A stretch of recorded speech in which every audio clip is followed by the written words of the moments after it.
তো আজ বৃষ্টিতে ভিজতে ভিজতে এক্সাম দিতে গিয়ে আমার সাথে যা ঘটলো গাইস, চলো তোমাদেরকে শুরু থেকে বলি, না হলে তো কিছু বুঝবে না।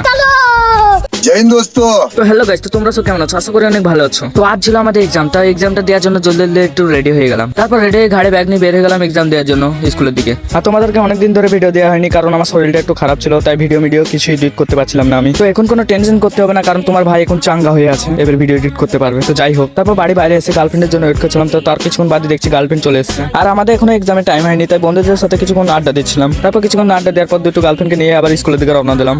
আরে হ্যাঁ, আর এদিকে আকাশ অবস্থাটা দেখো গাইস, পুরো কালো হয়ে বৃষ্টি নামলে বলে। আর বৃষ্টি কথা বলতে বলতে দেখছি এখানে জিটি রোড চলে এসেছে আমাদের। আরে হ্যাঁ রে ভাই, হ্যাঁ এটাই আমাদের জিটি রোড। তারপর কিছুক্ষণ জিটি রোডের উপর জার্নি করার পর স্কুল পৌঁছে গেলাম। তারপর স্কুলে এসে ক্লাসে ঢুকে দেখছি লাস্ট বেঞ্চে ফাঁকা আছে, তাই লাস্ট বেঞ্চে বসেই এক্সামটা দিতে শুরু করে দিলাম। 2000 years later. তারপর 4-5 ঘন্টা এক্সাম দেওয়ার পর বাড়ি যাবো, তাই ভাবছিলাম, আর তখনই দেখছি বৃষ্টি পড়তে চালু করেছে ভাই। আর বৃষ্টির কারণে বাড়িও যাওয়া যাবে না, তাই বন্ধুদের সাথে কিছুক্ষণ ক্লাসের মধ্যে আড্ডা দিচ্ছিলাম। তারপর টানা আধা ঘন্টা বৃষ্টি হওয়ার পর আবার বাড়ি দিকে রওনা দিলাম। তারপরেও ছিপছিপ করে বৃষ্টি পড়ছিল, কিন্তু কিছু করার নাই, আমাদেরকে বাড়ি যেতেই হবে। তারপর বৃষ্টিতে ভিজতে ভিজতে আবার বাড়ি চলে এলাম। তারপর বাড়িতে এসে একটু রেডি হয়ে বাইরে দিয়ে ঘুরতে বেরিয়ে গেলাম। আর এদিকে যত সব ছেলে পেলে দেখছো, সব চাচা মামা ভাইপো সব হচ্ছে আমাদের, সব বন্ধুর মতোই থাকে সব, তাই সবাই মিলে একটু আড্ডা দিচ্ছিলাম। আর এদিকে দুলাভাইও ঘুরতে এসেছিল আমাদের সাথে। তো আমরা ততক্ষণ ঘোরাঘুরি করি। তো আজকে মিনি ব্লগটা এখানে শেষ করলাম। তো আরো নতুন নতুন ভিডিও পেতে আমার চ্যানেলটা ফলো আর সাবস্ক্রাইব করে রাখো। আর হ্যাঁ, লাইক করতে বলো না গাইজ।